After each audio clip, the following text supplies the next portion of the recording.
There's a moment many of us hit, personally or professionally, where pushing harder stops working. What actually helps isn't more tactics, but rebuilding the foundations we skipped while rushing forward. Today, we are talking about what it really means to restart and rebuild without shame, without burnout, and with clarity about what actually works. Welcome back, listeners, to Healthy Mind, Healthy Life, the space where we explore how clarity, mindset, and sustainable choices shape the way we live and work. Today, I'm joined by Phil Bacon, a fractional CMO, marketing strategist, and creator of the potato marketing method. Someone who spent over 2 decades helping businesses return to fundamentals that actually support growth. So, we'll be exploring restart and rebuild not as a failure, listeners, but as a conscious, healthy reset that creates long term stability. So, Phil, welcome to Healthy Mind, Healthy Life, and it's really an honor. Thank you very much. It's a pleasure to be here. Okay, Phil, before we get into the details and everything, I'm very curious. Like, when you hear the phrase restart and rebuild, what does it mean to you behind business strategy? um where do you see people emotionally or mentally get stuck when they realize that they need to restart and rebuild? Typically, they've hit the wall.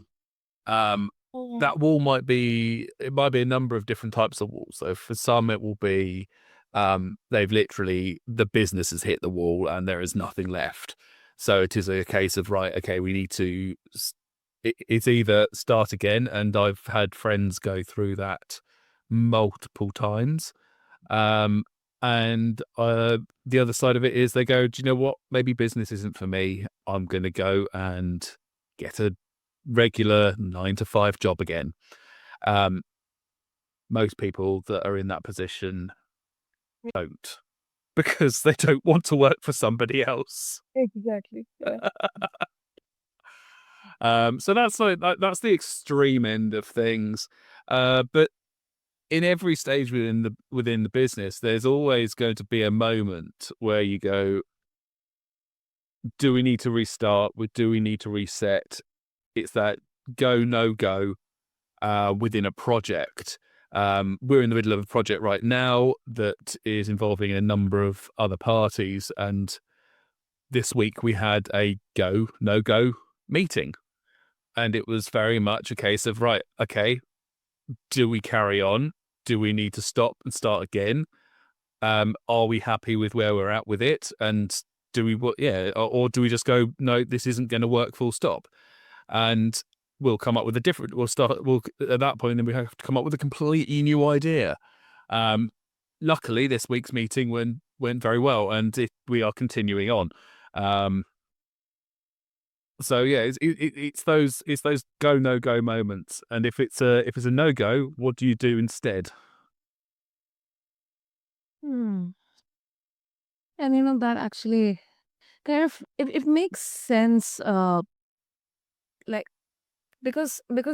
in fact, personally, I would also think that, I mean, I would be so anxious thinking that, if I fail at this, or if this career path, or if this doesn't work, then I have to restart. I have to rebuild everything from the scratch, and that would send chills down the spine. To be honest, Phil, and it's not easy actually.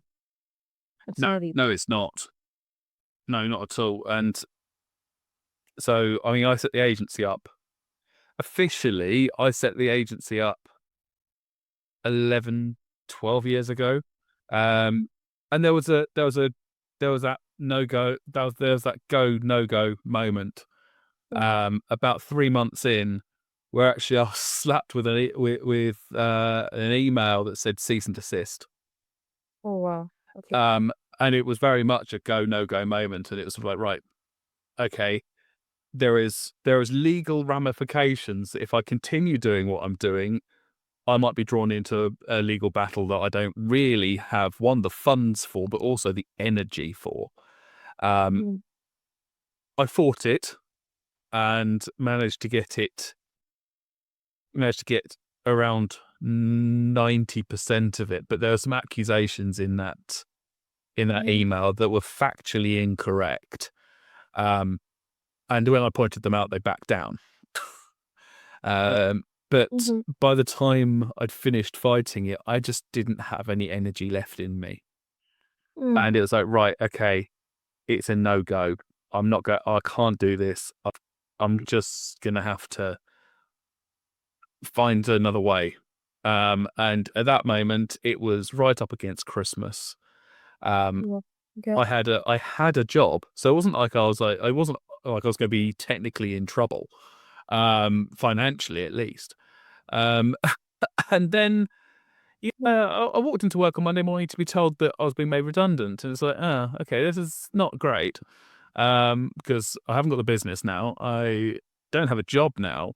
Um, luckily, I had alternatives, so I didn't need to restart. I didn't need to go back to basics or anything with it. I went off and did what I do to a reasonable standard, or at least standard that people want to pay me, and that is I went off and DJ'd for the next 6 weeks. Got through to January, and I was like, right, okay, it's January. Start again. That was my restart moment. I went off and I got a job. It was not a good job. It was a very bad job. I was awful at it, but I got a job. And at that moment, it reset everything for me. It's like, right, okay, I know that I'm not good at this job. I know that I don't want this job, but I know I will get another job that is better for me because I've now got this one. But at the same time, I had clarity in what I could and couldn't achieve on my own. And I went off and started freelancing again. And with that, it was very much a case of going out and talking to businesses and actually starting to build up those relationships.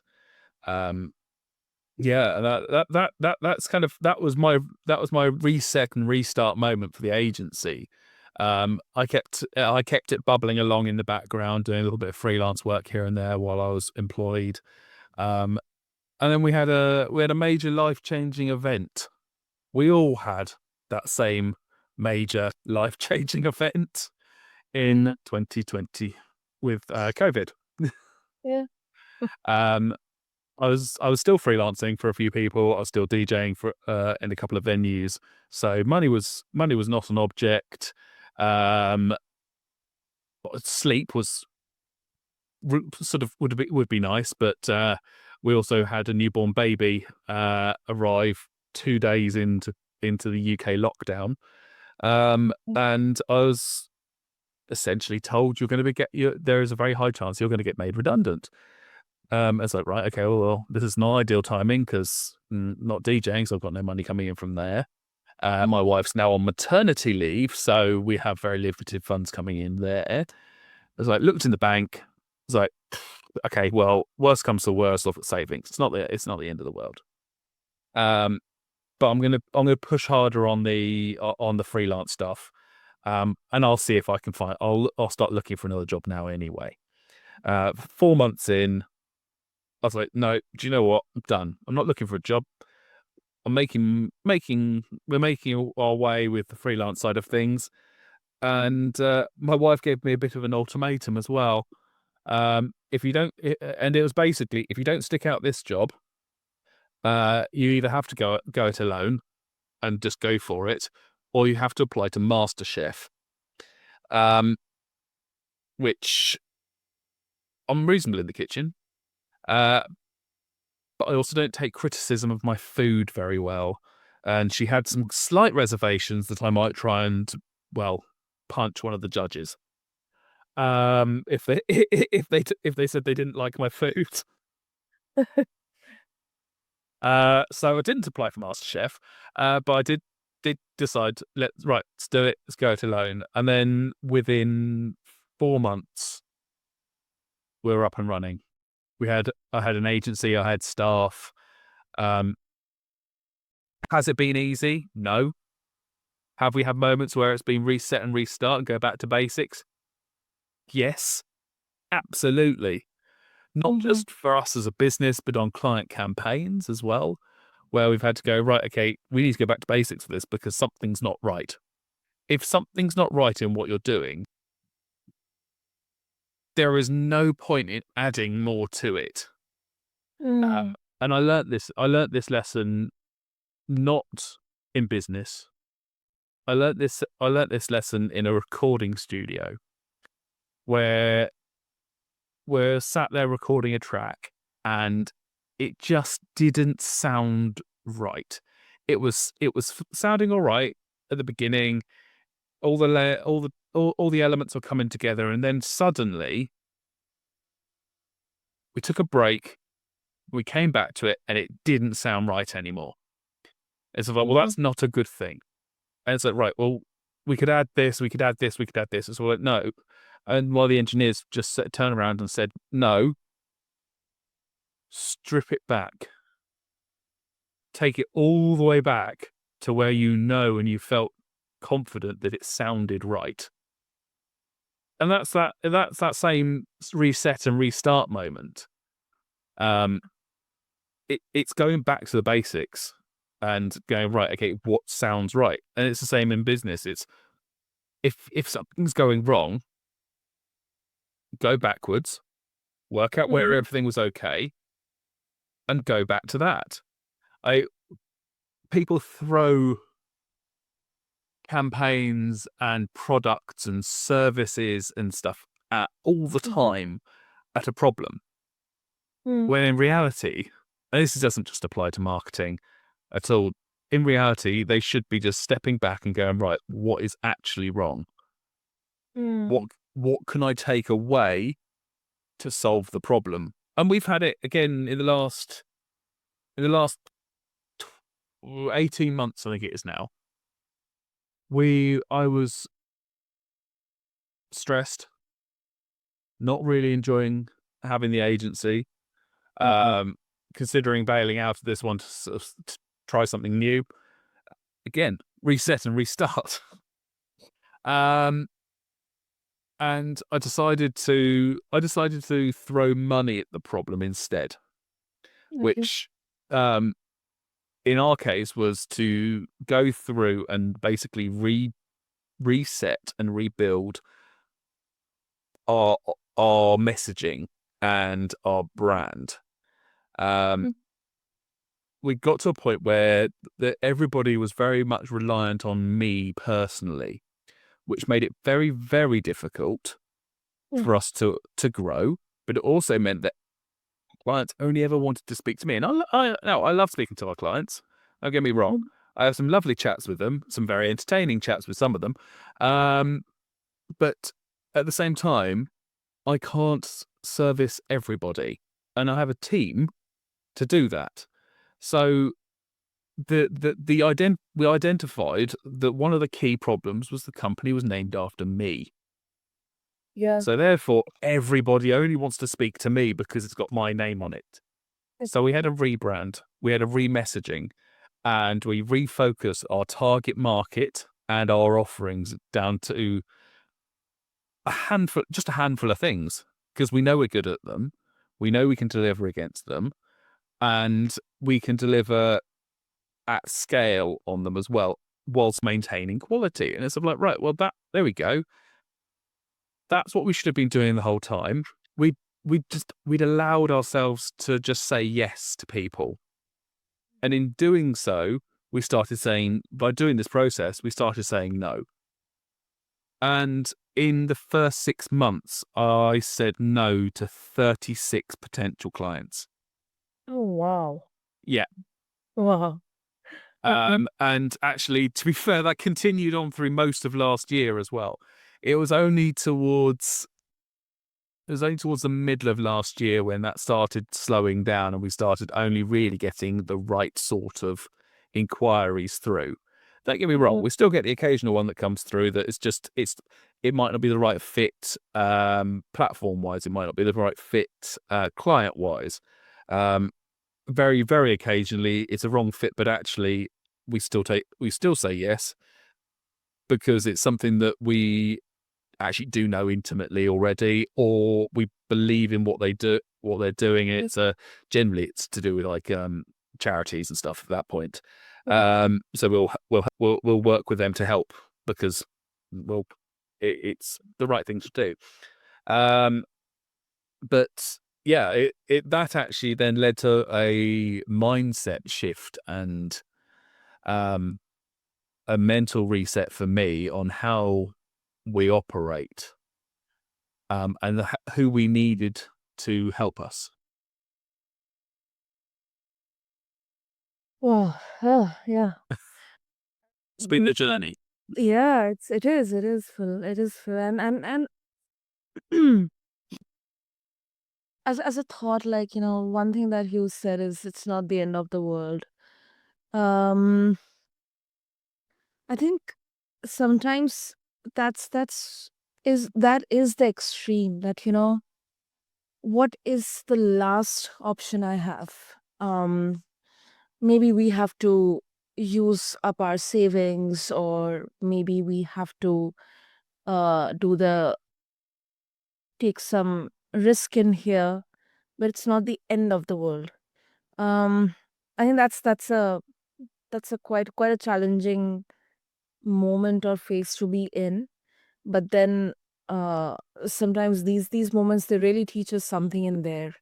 And tell me one thing, Phil. Like, did you have a plan B? Like, when you were like, everything was fine, everything was working well, before getting into that restart moment or reset moment, did you have any plan B? Did you think that was a sprout that I've always got a plan B. uh, that- I've got plan B, C, D, E, sometimes an F as well. I mean, right now I have three three more plans that are already in motion wow, okay. to not even as a just in case Mm-hmm. anything goes wrong with plan A, which we're currently working our way through, and plan A is actually performing well. We had our best year yet last year. We're Mm-hmm. on track to have an even better one this year. And okay, it's only the beginning of when we're recording this, it's the only beginning of February. Ask me again in November. It might be a different story, but who knows? And that's it. It could all go belly up tomorrow. If it all goes belly up, I'll pick myself up, I'll dust myself down, and we'll go again. I Mm-hmm. There's nothing that I've on a personal level, I've made sure that I am protected. Um, we as a family are secure if anything were to go wrong. Um, the business, my team, they are all protected as well. If everything hit the wall tomorrow, and Mm-hmm. there it is again, that wall, my team are protected, I'm protected, everybody is safe for a time. And that's been something that I'm very not just cautious of, but I am very adamant that we maintain that. No decisions are made unless we can maintain a level of safety for everybody involved.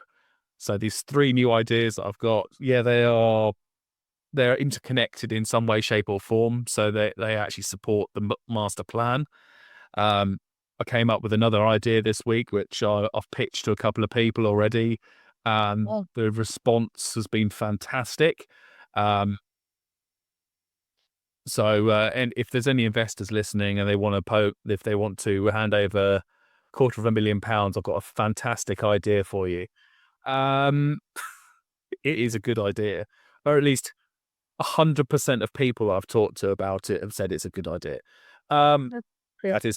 that is two people. Um, um, I like to manage people's expectations really, really thoroughly. So Mm. I have a podcast. It was great in terms of like we had some fun recording it.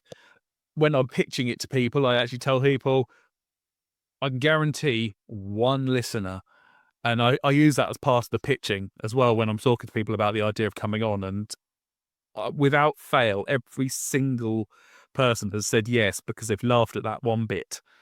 And Yeah. then yeah, and then it's and then we get one listener, and it's great because we have one listener. In fact, that's not quite true. There have been more than one listener. There's definitely been more than one listener. My team all have to listen to it, so there's a few there. It's got to be, yeah. And Yeah, i- exactly. is MasterChef still in your plans? MasterChef, possibly, possibly. They've got some new judges this year, so who knows? Although we did find a slight hiccup in that as well, that I can't apply for it because of my wife's job. Oh, okay. There's a conflict of interest between her job and that program. Okay, okay. Because so and that's fine. At some point, maybe in the future, maybe when I retire, maybe that's what I'll do. I'll apply to MasterChef, or maybe I'll just open my own restaurant. And there we go. Another that's plan G. Uh, um, Yeah. it's although it could be a subpart of Plan F. This there are many. There's always something that could provide you with that reset. And it's the plans are all there, and this is kind of part of why Mm. I worked on the potato marketing method, and it was a very flippant comment Mm-hmm. that I made and to somebody during a call. And I didn't really think it through when I was saying it. And then afterwards, I realized that actually, no, what I've just said does make a lot of sense. Um, because actually, it does describe going back to that foundational stage. Because the potato is is the foundation of many good meals and many good side dishes. So, and you've got all stages of a potato, which also kind of describe the growth of, well, in some cases, growth of marketing. But actually, the potato could be applied to almost anything. It could be applied. Mm-hmm. It can very much be applied to business because it is a potato is the raw bit at the beginning, and then it turns into you get sprouts, then you get the plant, then you get the harvest, and you go back round again, and all because you've done the foundations right. Yeah, absolutely. Yeah. Well, I mean, I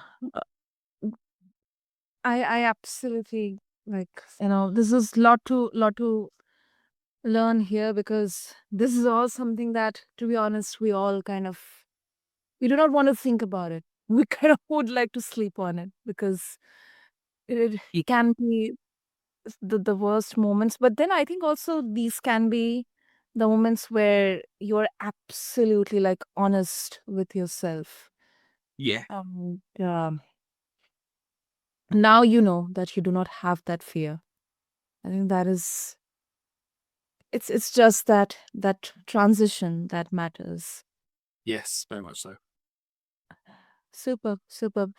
So Phil, before we wrap it up, if listeners they would like to connect with you further, I'm very sure they would have their own moments or stories of restart, rebuild, or maybe they'll have their own thoughts, or they would like to learn from you something, explore more about your work. So how they can connect with you?